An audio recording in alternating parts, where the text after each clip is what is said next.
সম্মানিত বন্ধুগণ, আপনাদের সকলের প্রতি শান্তি। শুরু করছি ফজরের কোরআন পাঠ। ঘুম থেকে উঠতে অনেক দেরি হয়ে গেল আমার, এই জন্য আমি আপনাদের সকলের কাছে আন্তরিকভাবে দুঃখিত এবং আমি আমার রবের নিকটে ক্ষমা প্রার্থনা করি যথাসময়ে উপস্থিত হতে না পারার জন্য। সকল প্রশংসা জগৎসমূহের প্রতিপালক আল্লাহর জন্য এবং সকল পবিত্রতা জগৎসমূহের প্রতিপালক আল্লাহর জন্য। ইলহামদাতা আল্লাহ, আপনি পবিত্র। আমার রব, আমি আপনার আশ্রয় প্রার্থনা করি শয়তানের প্ররোচনা হইতে। আমার রব, আমি আরো আশ্রয় প্রার্থনা করি আমার নিকট উহাদের উপস্থিতি হইতে। দয়াময় পরম দয়ালু আল্লাহর নামে আরম্ভ করিতেছি ৮০ নম্বর সূরা আবাসা, আয়াত প্রথম থেকে পাঠ শুরু। সূরা আবাসা, আয়াত প্রথম থেকে। বিসমিল্লাহির রহমানির রহিম। আবাসা ওয়া তাওয়াল্লা আন জাআহুল আমা আমা ইউদরিকা লাআল্লাহু ইয়াযাক্কা আও ইয়াযাক্কারু ফাতানফাআহু যিকরা আম্মা মান ইস্তাগনা ফাআনতা লাহু তাসাদ্দা আমা আলাইকা আল্লা ইয়াযাক্কা ওয়া আম্মা মান জাআকা ইয়াসআ ওয়া হুয়া ইয়াখশা ফাআনতা আনহু তালাহা। বাংলা অনুবাদ ইসলামিক ফাউন্ডেশন। দয়াময় পরম দয়ালু আল্লাহর নামে। আল্লাহ বলছেন যে সে ভুরু কুঞ্চিত করিল এবং মুখ ফিরাইয়া লইল।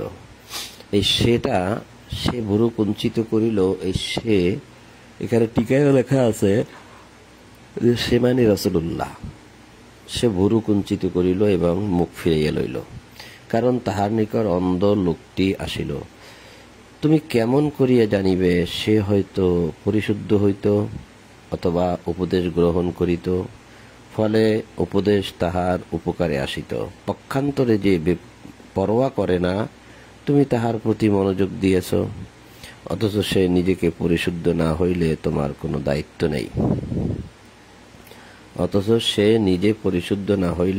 কোনো দায়িত্ব নেই। অন্য পক্ষে যে তোমার নিকট ছুটিয়া আসিল আর সে সসংকোচিত, তুমি তাহাকে উপেক্ষা করিলে।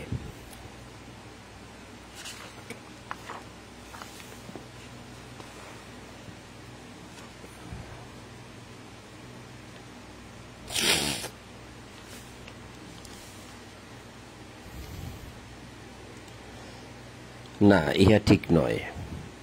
ইহা তো উপদেশ বাণী। যে ইচ্ছা করিবে সে ইহা স্মরণ রাখিবে। উহা আছে মর্যাদা সম্পন্ন লিপি সমূহে, যাহা উন্নত পবিত্র মহান পূত চরিত্র লিপিকর হস্তে লিপিবদ্ধ। মানুষ ধ্বংস হোক, সে কত অকৃতজ্ঞ। তিনি উহাকে কোন বস্তু হইতে সৃষ্টি করিয়াছেন? শুক্রবিন্দু হইতে। তিনি উহাকে সৃষ্টি করেন, পরে উহার পরিমিত বিকাশ সাধন করেন, অতঃপর উহার জন্য পথ সহজ করিয়া দেন, অতঃপর উহার মৃত্যু ঘটান এবং উহাকে কবরস্থ করেন। ইহার পর যখন ইচ্ছা তিনি উহাকে পুনর্জীবিত করিবেন। না, কখনো না। তিনি উহাকে মহা আদেশ করিয়াছেন, সে এখনো উহা পুরাপুরি করে নাই।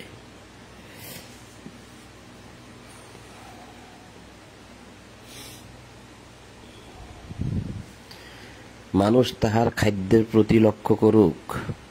আমি প্রচুর বাড়ি বর্ষণ করি, অতঃপর আমি ভূমি প্রকৃষ্ট রূপে বিদীর্ণ করি এবং উহাতে আমি উৎপন্ন করি শস্য, আঙ্গুর, শাকসবজি, জাইতুন, খরজুর, বহু বৃক্ষ বিশিষ্ট উদ্যান, ফল এবং গবাদি খাদ্য।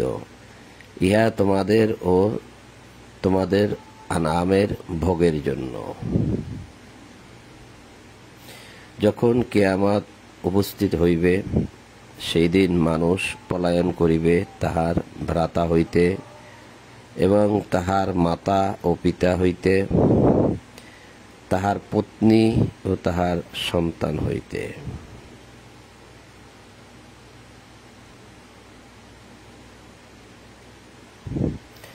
সেই দিন উহাদের প্রত্যেকের হইবে এমন অবস্থা গুরুতর অবস্থা, যাহা তাহাকে সম্পূর্ণরূপে ব্যস্ত রাখিবে। অনেক মুখমণ্ডল হইবে সেই দিন,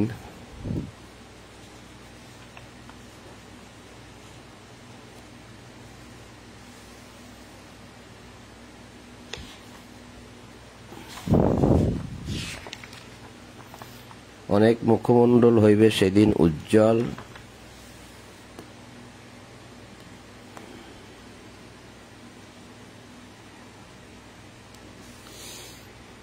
ও হাস্য প্রফুল্ল, এবং অনেক মুখমণ্ডল সেই দিন হইবে ধূলিধূসর, সেইগুলোকে আচ্ছন্ন করিবে কালিমা। উহারাই কাফের ও পাপাচারী। তো ৮০ নম্বর সূরা আবাসা সমাপ্ত হলো। এবার ৮১ নম্বর সূরা তাকবীর। দয়াময় পরম দয়ালু আল্লাহর নামে। সূর্যকে যখন নিষ্প্রভ করা হইবে, যখন নক্ষত্র রাজি খসিয়া পড়িবে, পর্বত সমূহকে যখন চলমান করা হইবে, যখন পূর্ণ গর্ভাবস্থি উপেক্ষিত হইবে, যখন বন্য পশু একত্র করা হইবে, সমুদ্র যখন স্ফীত করা হইবে, দেহে যখন আত্মা পূর্ণ সংযোজিত হইবে, অর্থাৎ দেহ তৈরি হবে। দেহ তৈরি হয়ে সেই দেহের মধ্যে আত্মা চলে আসবে। যে আত্মাটা এখন আমাদের মৃত্যুর হলে যে আত্মাটা চলে যায়, সে আত্মাটা চলে আসবে।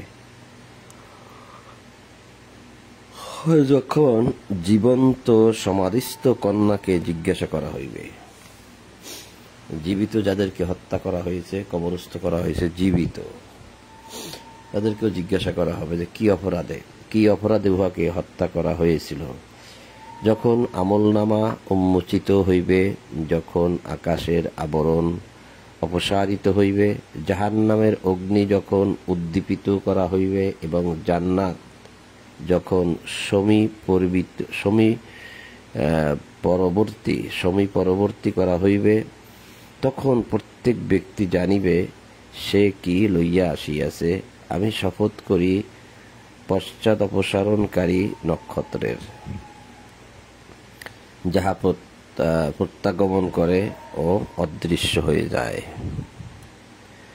শপথ নিশার যখন উহার অবসান হয়, আর উষার শপথ যখন উহার আবির্ভাব হয়।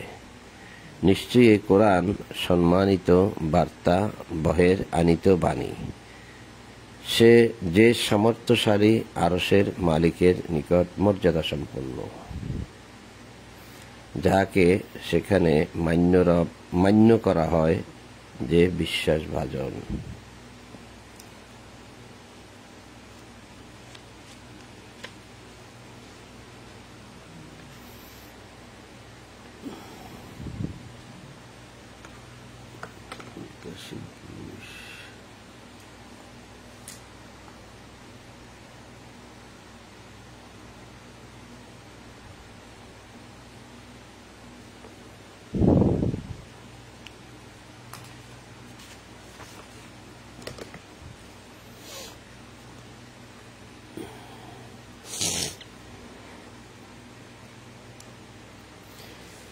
আর তোমাদের সাথী উম্মত নয়, সে তো তাহাকে স্পষ্ট দিগন্তে দেখিয়াছে। সে অদৃশ্য বিষয় সম্পর্কে কৃপণ নয়, এবং ইহা অভিশপ্ত শয়তানের বাক্য নয়। সুতরাং তোমরা কোথায় চলিয়াছ? ইহা তো শুধু বিশ্ব জগতের জন্য উপদেশ। তোমাদের মধ্যে যে সরল পথে চলিতে চায়, তাহার জন্য তোমরা ইচ্ছা করিবে না যদি জগৎসমূহের প্রতিপালক আল্লাহ ইচ্ছা না করেন। তো 81 নম্বর সূরা তাকবীর পড়া শেষ। এবার 82 নম্বর সূরা ইনফিতার। বিসমিল্লাহির রহমানির রহিম।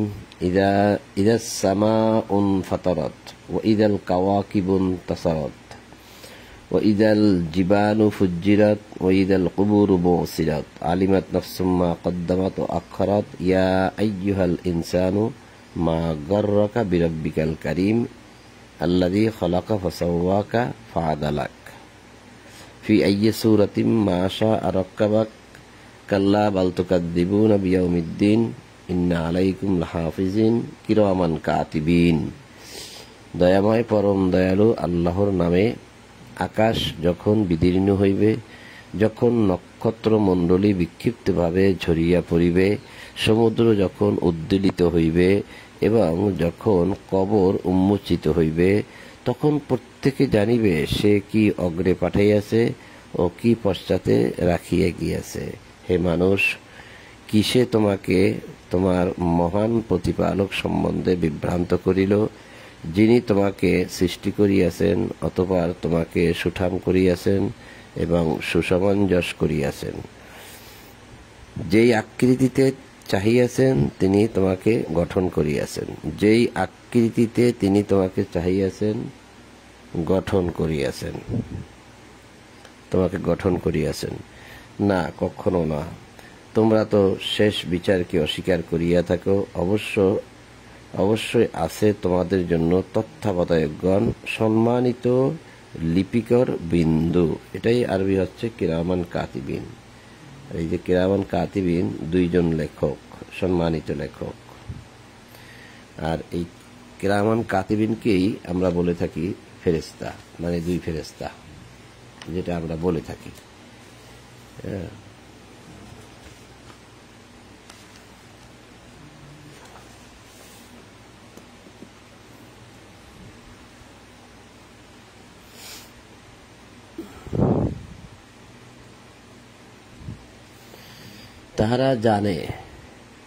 তাহারা জানে তোমরা যাহা করো।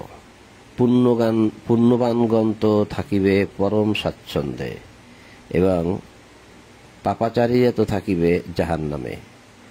উহারা কর্মফল দিবসে উহাতে প্রবেশ করিবে, উহারা কর্মফল দিবসে উহাতে প্রবেশ করিবে এবং উহা হইতে অন্তর্হিত হইতে পারিবে না। কর্মফল দিবস সম্বন্ধে তুমি কি জানো? আবার বলি, কর্মফল দিবস সম্বন্ধে তুমি কি জানো? সেই দিন একে অপরের জন্য কিছুই করিবার সামর্থ্য থাকিবে না এবং সেই দিন সমস্ত কর্তৃত্ব হবে আল্লাহর। আল আমরু ইয়াউমাইযিন লিল্লাহ। তো সম্মানিত বন্ধুগণ, 82 নম্বর সূরা ইনফিতার পর্যন্ত পাঠ করলাম। ইনশাআল্লাহ পরবর্তীতে সূরা মুতাফফিফিন থেকে পাঠ শুরু হবে ইনশাআল্লাহ। তা আজ এই পর্যন্তই। আপনাদের সকলের প্রতি শান্তি। সালামুন আলাইকুম। সকল প্রশংসা জগৎসমূহের প্রতিপালক আল্লাহর জন্য। এই বলেই আজ ফজরের কোরআন পাঠ এখানেই সমাপ্ত করলাম। আলহামদুলিল্লাহি রাব্বিল আলামিন।